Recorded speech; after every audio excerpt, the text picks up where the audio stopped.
লংখোলাতে আপনাদের সবাইকে স্বাগত জানাচ্ছি। দর্শকরা, আগামীকাল সেই বহু প্রতীক্ষিত গণনা পর্ব, অর্থাৎ এই যে ভোটটা হয়েছে সেটা গণনা করা হবে কাল, এবং আগামীকাল 1-1.5টার ভেতরে আপনারা জেনে যাবেন কোন আসনে কে এগিয়ে, এবং মোটামুটি বুঝে নেবেন যে সরকারকে গঠন করছে। আরেকটা লক্ষণীয় বিষয়, এবারের যে নির্বাচন, আসামের নির্বাচনের চাইতেও আমাদের এই বরাক উপত্যকার মানুষের জন্য আগ্রহটা পশ্চিমবঙ্গের নির্বাচন নিয়েও আছে অত্যন্ত বেশি।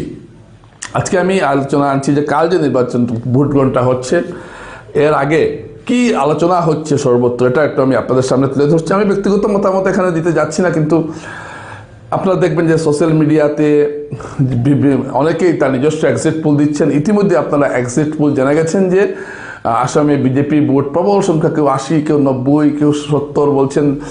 বিজেপি জোট বিশাল সংখ্যাগরিষ্ঠতা নিয়ে আসামে ক্ষমতায় আসছে, এবং কংগ্রেসকে 25-26টার বেশি আসন কেউ দিতে চাইছেন না। তো এই ধরনের এক্সিট পোল আমরা আসামে দেখতে পাচ্ছি। গতকাল গৌরব গগৈ এবং দুলিনজ্যোতি গগৈ অসম জাতীয় পরিষদের দাবি করেছেন যে তারাই সংখ্যাগরিষ্ঠতা পাচ্ছেন, গৌরব গগৈ পরবর্তী মুখ্যমন্ত্রী হচ্ছেন। কিন্তু বিজেপি তো দাবি করেছে এবং এক্সিট পোলও বলছে যে বিজেপি সরকার গঠন করবে। দর্শকরা, আমি এখানে আগামীকাল বোঝা যাবে কারা সরকার গঠন করছেন।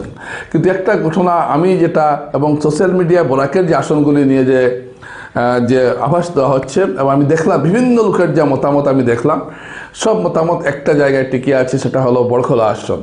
সোনাই আসনে অনেকে বলছেন যে, কেউ বলছেন কংগ্রেস জিতবে, কেউ বলছেন অগপ জিতবে। আসলে সোনাইয়ের যে নির্বাচনটা এবার শেষ পর্যন্ত হয়ে গেছে আমিনুল ভার্সাস সাজু। এখানে দল বড় জিনিস নয়, এখানে ব্যক্তিগতভাবে কংগ্রেস প্রার্থী আমিনুল হক লস্করের সঙ্গে ব্যক্তিগত প্রতিদ্বন্দ্বিতা হচ্ছে এখানে করিমউদ্দিন বড়বইয়া ওরফে সাজুর। এই দুই ব্যক্তির এখানে দল মুখ্য নয়, এটা কিন্তু আপনারা মনে রাখবেন যে সোনাইতে কিন্তু এই লড়াইটাই হচ্ছে, এবং এই লড়াইয়ে শেষ পর্যন্ত কে জয়ী হন।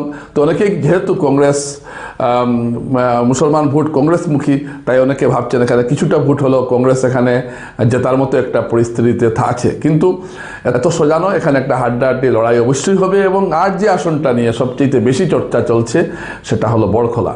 অনেকেই বলছেন বড়খলায় কংগ্রেস জিতবে, কেউ বলছেন বিজেপি জিতবে। এবং বিজেপি জিতবেন যারা বলছেন, তারা বলছেন যে হিন্দু ভোটে কোনো ধরনের বিভাজন ঘটেনি এবং এখানে বিজেপি জয়লাভ করবে। কংগ্রেসের বিভিন্ন সোর্স থেকে আমি যা খবর পাচ্ছি, বা সাধারণ সোর্স থেকে, যে হিন্দু ভোটে একটা ভাঙন ধরেছে, এবং অমলেন্দু দাস, আমরা যেটা ভেবেছিলাম অমলেন্দু দাস একটা ভালো ভোট পাবেন, এবং দাবি তিনি গত পরশু তিনি করেছেন। সমস্ত কিছু নিয়ে, বড়খলা নিয়ে কিন্তু অনেক কথা আছে, এবং বড়খলার দিকে সবার চোখ কী হতে পারে বড়খলায়। এছাড়া পাথারকান্দি আসন নিয়েও অনেক কথা শোনা যাচ্ছে। পাথারকান্দিতে বিষ্ণুপ্রিয়া মণিপুরী সম্প্রদায়ের একটা বড় ভোট নাকি এবার কার্তিক সেনা পেয়েছিল, এরকম কথা শোনা যাচ্ছে।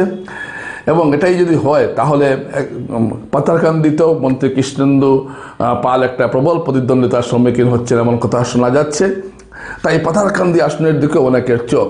হাইলাকান্দি আসনে বিজেপি প্রার্থী মিলন দাস এবং কংগ্রেস প্রার্থী রাহুল রায়ের মধ্যে প্রতিদ্বন্দ্বিতা হচ্ছে, কিন্তু এবং মিলন এবং বিজেপি এখানে জিতে গেছে বলেই দাবি করছে, কিন্তু সহজে এখানে রাহুল রায়কে ফেলে দেওয়া যায় না। বিশেষ করে চা বাগান অঞ্চলে একটা বড় অংশের ভোট কিন্তু কংগ্রেস পেয়েছে, এটা কিন্তু ঘটনা। তাই এই হাইলাকান্দি আসন নিয়েও কিন্তু অনেক চিন্তা ভাবনার অবকাশ রয়েছে। উত্তর করিমগঞ্জে সুব্রত ভট্টাচার্যের সঙ্গে প্রতিদ্বন্দ্বিতা হচ্ছে কংগ্রেস প্রার্থীর। এখানেও কিন্তু একটা হাড্ডাহাড্ডি লড়াইয়ের মতো ক্ষেত্র কিন্তু প্রস্তুত রয়েছে, আমরা এটা দেখতে পাচ্ছি। এটা একটা ঘটনা। দর্শকরা, আমি আজকে কাল সমস্ত কিছু আপনারা জেনে যাবেন একটার ভেতরে কে হচ্ছেন। শিলচর আসন নিয়ে অনেকে বলছেন যে সাইলেন্ট ভোট হয়েছে। শিলচরে কি সাইলেন্ট ভোট হয়েছে এটা আমরা আগামীকাল বুঝতে পারবো। শুধুমাত্র লক্ষ্মীপুর, উধারবন এসব আসন নিয়ে কোনো ধরনের সংশয় নেই, এগুলোতে বিজেপি জিতছে।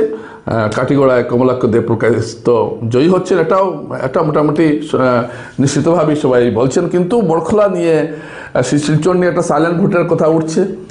বড়খলা আসন নিয়ে একটা বিরাট চর্চা চলছে। আগামীকালকে সবার ফোকাস থাকবে বড়খলার উপরে। কি হতে পারে বড়খলায়? বড়খলার এই ফলাফলের পর আগামী বিজেপি রাজনীতি কোন খাতে বইবে, এরও একটা আভাস আমরা পেতে পারি। এই নির্বাচনের ভোট গণনার পর, আমরা ভোট ফলাফল প্রকাশের পর যে পর্যালোচনা থেকে কিন্তু আগামী দিনে রাজনীতির কিন্তু অনেক কোন পথে যাচ্ছে আগামী দিনের রাজনীতি, এটাও কিন্তু বোঝা যাবে। কারণ এবার নির্বাচনটা একটা অন্য প্রেক্ষিতে হচ্ছে। এবার এই একটা প্রথম নির্বাচন যেখানে সিম্বল তো অবশ্যই কাজ করছে, কিন্তু সিম্বলের বাইরে অনেক কংগ্রেসিরাও এবার সিম্বলের বাইরে গিয়ে অন্যকে ভোট দিয়েছেন এবং অনেক বিজেপি এবার তাদের সিম্বলের বাইরে গিয়ে অন্য দলকে ভোট দিয়েছেন। এরকম ঘটনা ধরাইয়ে ঘটেছে, এরকম ঘটনা শিলচরে ঘটেছে, এরকম ঘটনা কাঠিগড়াতে ঘটেছে, খালি উধারবন্দে ঘটেনি, সর্বত্র এরকম ঘটনা ঘটেছে। একটা ঘটনা, তাই এবারে নির্বাচনটা নানা দিক দিয়ে একটা অন্য ধরনের তাৎপর্য বহন করে আসছে।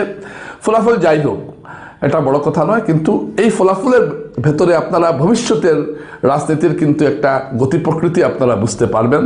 এই নির্বাচন মেরুকরণের রাজনীতি হয়েছে, কিন্তু এর বাইরেও মেরুকরণের বাইরেও কিন্তু ডিলিমিটেশনের ফলে বিশাল বিশাল হিন্দু এলাকা তৈরি করার পরও হিন্দুদের মধ্যেও একটা বিভাজনের রেখা আমরা স্পষ্ট দেখতে পাচ্ছি।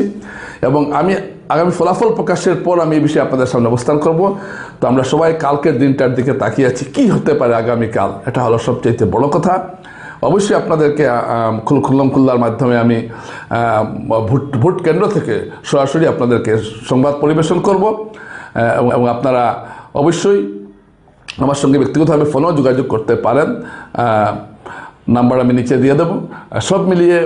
সব মিলিয়ে একটা উত্তেজনাকর খেলা হচ্ছে কালকে, এবং এই খেলার উপর নির্ভর করবে আসামের রাজত্ব কার হাতে যাচ্ছে আগামীতে। নমস্কার।